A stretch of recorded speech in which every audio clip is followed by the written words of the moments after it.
Hello everyone, this is Joe from Scarecrow Joe's Studio and welcome back to part 3 of the Crop Keeper build. This is a paper mache tutorial and we've already gone through part 1 and part 2 where we concentrated on building the armature, and in this segment we're going to continue on from there and start doing some sculpting. In the last segment we created some hands. Will be tree trunk hands that we will attach to the tree trunk, as well as our jack-o'-lantern. So that's where we left off, and off camera I went ahead and I applied a one layer of strip mache to these guys. So these are good to go, ready for sculpting. And then also off camera I went ahead and I strip mached the tree trunk. So this is all strip mached. I didn't put a whole lot of layers on here. Honestly, it's only maybe 1-2 layers at the most. That's really all you're gonna need. So at this point, I really hope that you guys, if you're following along, you've already created your jack-o'-lantern that you're going to use as the jack-o'-lantern topper for your tree. And I just made a fresh batch of the paper mache clay that I use in the studio. I do have a tutorial on how to make that clay. If you're interested, check it out on the channel. If I remember to do so, I'll put it down in the description of the video. But anyway, let's carry on with the build.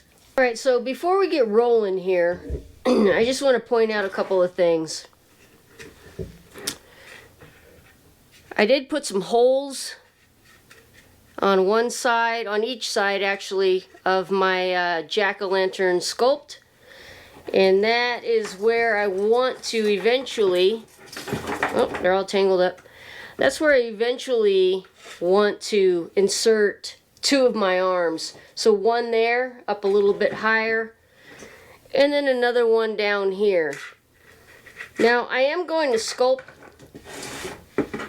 the hands as well as the jack-o'-lantern in separate elements. So I'm going to sculpt out these hands and the arms in the clay and let them dry.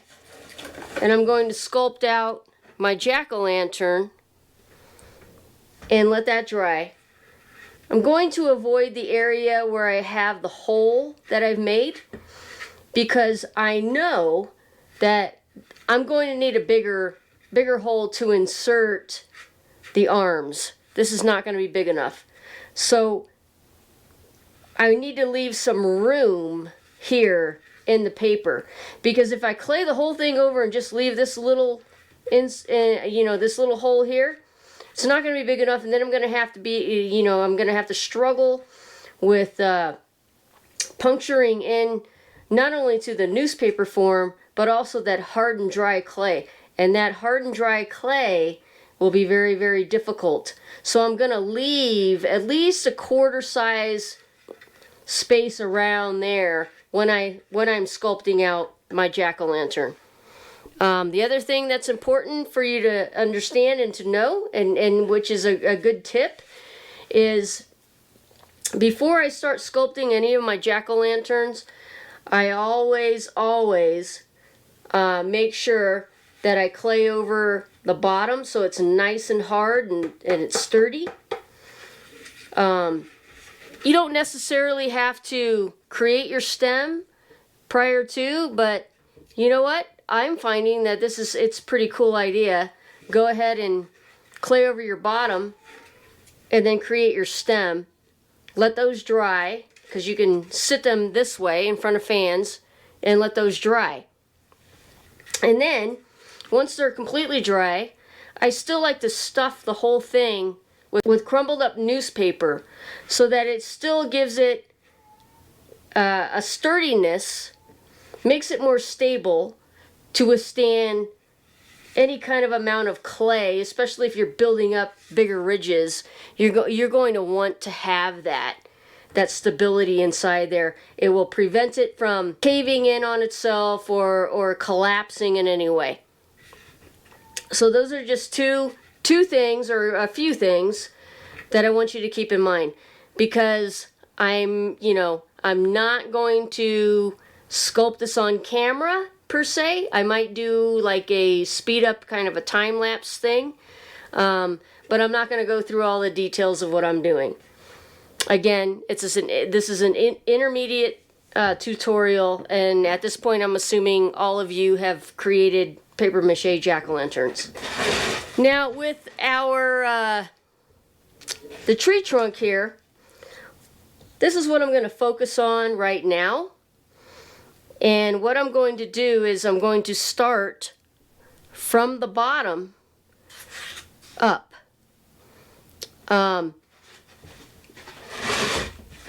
Once I get to a certain point, that's where I'm going to have to make the determination of where I want to insert my arms into my tree trunk. So I don't, again, before I clay all the way up and clay in all of these details, I want to cut in those areas, not clay over, again, leave a quarter size area around the hole that original hole that I make, so that I know that when I clay these over, these are going to be much thicker, and then I'm going to be able to insert them, make a bigger hole, instead of drilling in or trying to cut in to hardened clay, which is a lot more difficult.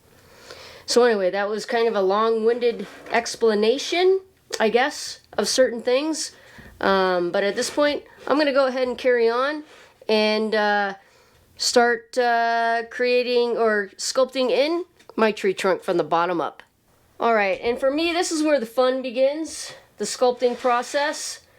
It's not creating the armature, although, you know, that's a lot of work, but it's the sculpting. I love to sculpt, and paper mache is a great medium for that. So in addition to the paper mache clay that I'm using, I also have a little bowl of my paste here. And again, this is just a simple mixture of flour and water to a thin, like, pancake batter, you know, consistency. And then I also have two paint brushes. These are just like kind of artist paint brushes, cheap ones. You don't have to buy, you know, anything elaborate or expensive for this. I'm going to use these to smooth out. And in addition, I'm going to use my paste in addition to these paint brushes to smooth out my paper mache clay. So I'm going to dip these, set them aside here, and then I'll move this forward a little bit. And, you know, I'm just going to start laying on some clay down from the bottom. Again,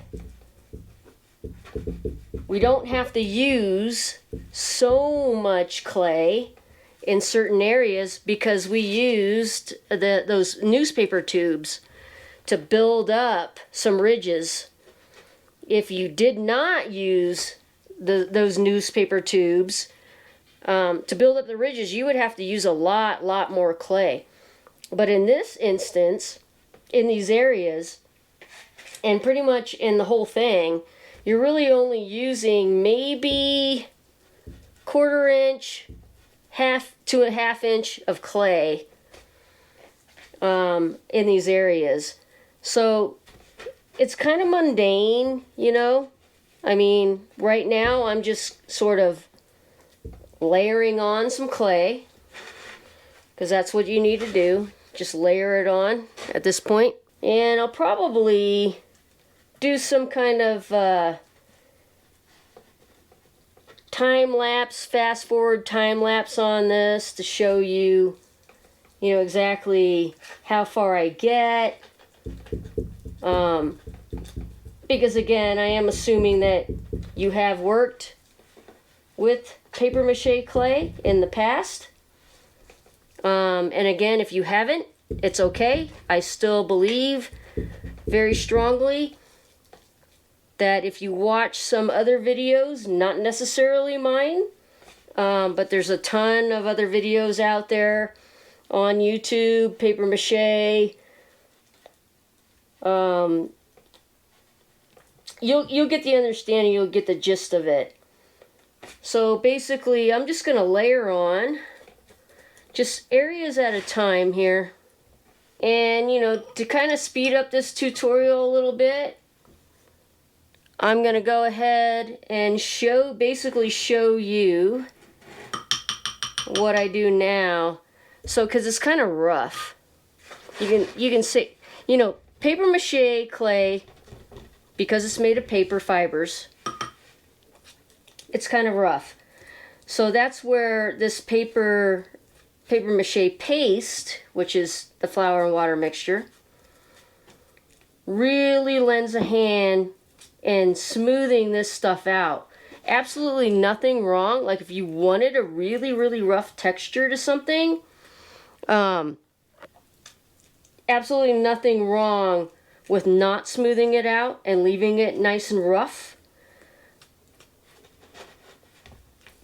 But if you wanted to have a little bit more detail in there, or to be able, you know, have the ability to sculpt in, you know, a little bit more detail, and you don't want it so rough,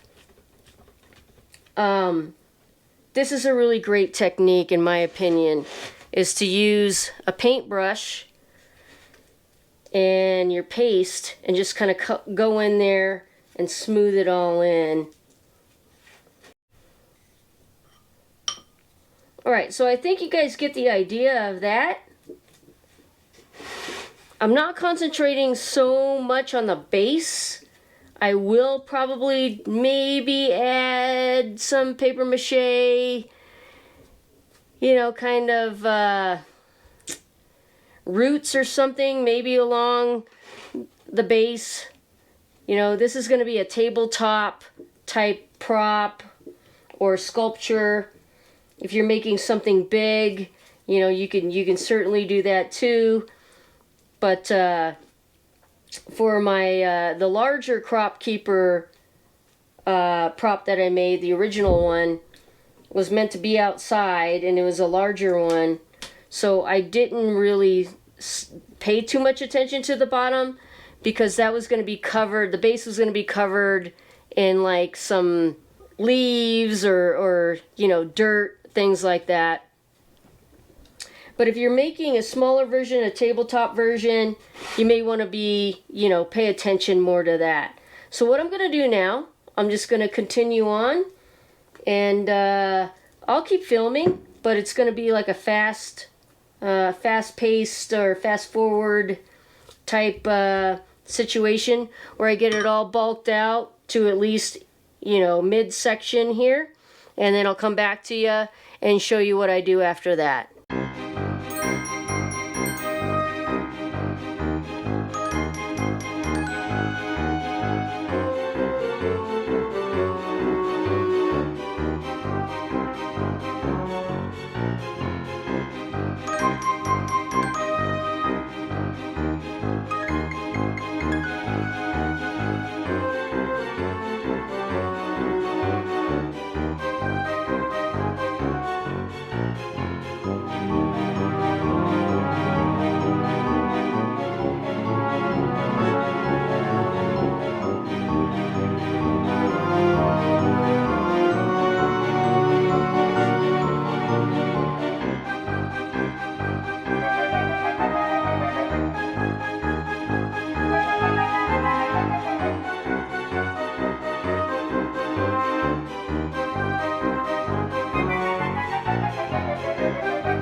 Alright, so what you guys just saw was a quick kind of little fast forward video on me getting just the bottom portion of it.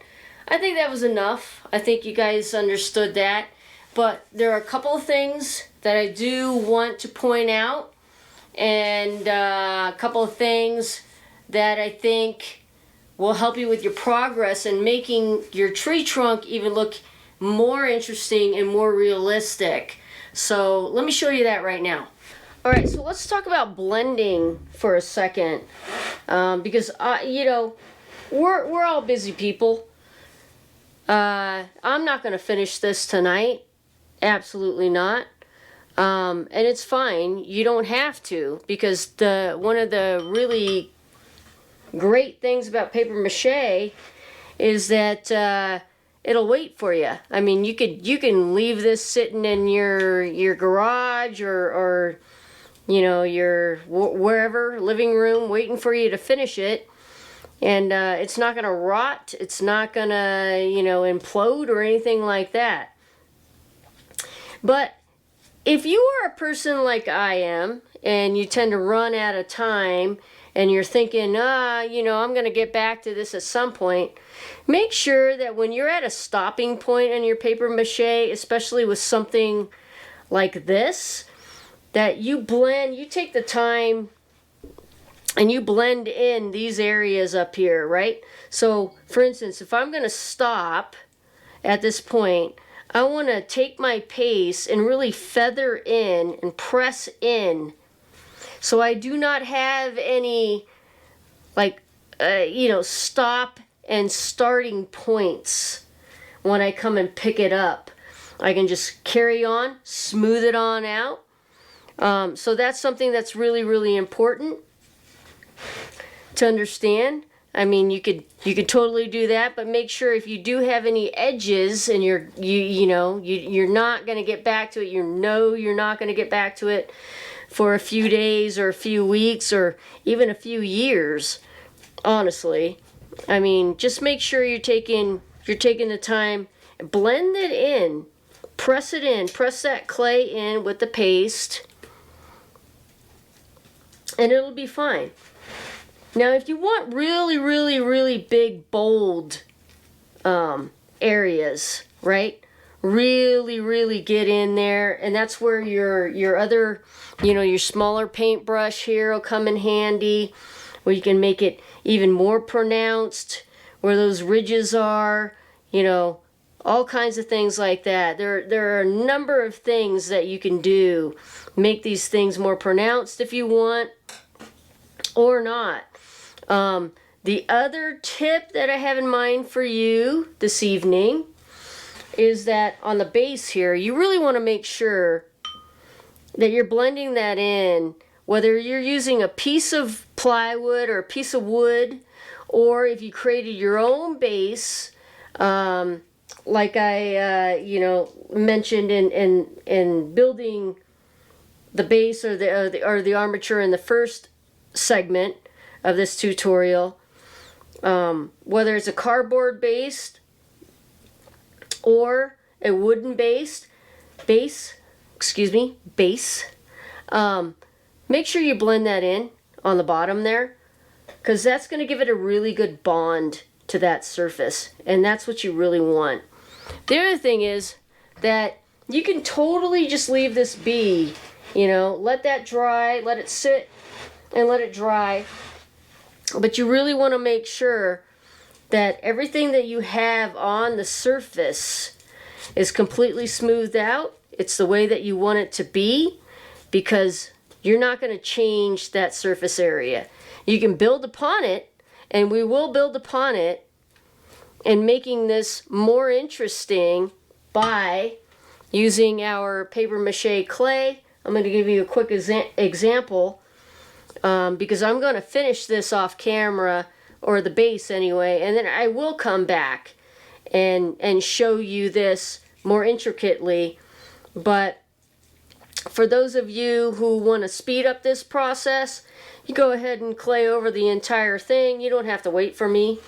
But if you want to put in even some more intricate details, you can do coils, clay coils, and layer them on top of your clay. And your clay, to do the clay coils, it doesn't have to be wet. The underneath clay, the clay underneath this does not need to be wet. You can totally layer on wet clay onto dry clay, using the same effect that I'm doing, and it will adhere, it will stick. You just really got to make sure when that clay is dry. And again, in the next tutorial, that's something that I will get into a little bit more. But as you can see, that's giving this even more detail into your tree trunk. So these are just little fine details. If you have the time, you want to take that time, whether it's a month, 3 weeks, a year, 3 years, doesn't matter. You know, you can continue this process at your own pace. That's the beautiful thing about paper mache clay, or one of the beautiful things about paper mache clay that I really enjoy, is that it'll never leave you.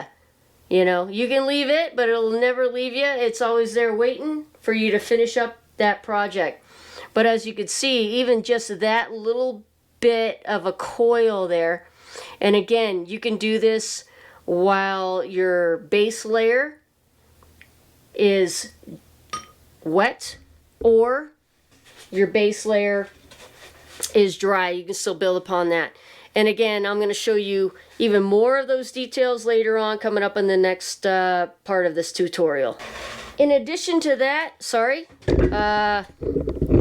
in addition to that, one other quick thing. Everybody has a pencil or some kind of pen or something like that. If you want to put in some wood grain, you need to do this while your clay is wet. You see how that's looking? Put that in there. If you want that in there, you know, in certain areas. You can even, you know, make some holes, you know, build out some holes, these types of things. You want to do that as you're creating, as you're sculpting into your tree trunk. You know, there's just little fine details that you could put in there to make it look more like wood, in my opinion. Just to give it, again, it's always more detail, right? Lend it more interest, and it's little tiny things that you can do in order to lend that more interest. I have a tendency to leave these recessed areas darker. I don't put a lot of texture or anything in there because I want these other areas to pop and stand out once I do my my painting. So that's the other tip as you're moving forward. And if you're going to go ahead and move forward, create the whole thing, just remember those holes. Make sure you put your holes in there for your arms. Do not clay those over. Leave at least a 1/4 inch space in those areas, and you'll be just fine. Alright guys, so we're going to call it the end of this segment for this tutorial. Just please keep in mind, if you continue on with your build, and I do encourage you to do so because I will off camera, if you're going to put in any kind of tree bark texture, you need to do that while the clay is wet. You do not necessarily need to add any other forms with the coils that I showed you in this segment. You can do that while all this is dry. No hurry on that. Anyway, this is a wrap for part 3. Part 4 is coming up. We're going to continue on with this build and really make it something spectacular. Thank you guys so much for watching, and I'll catch you in the next one.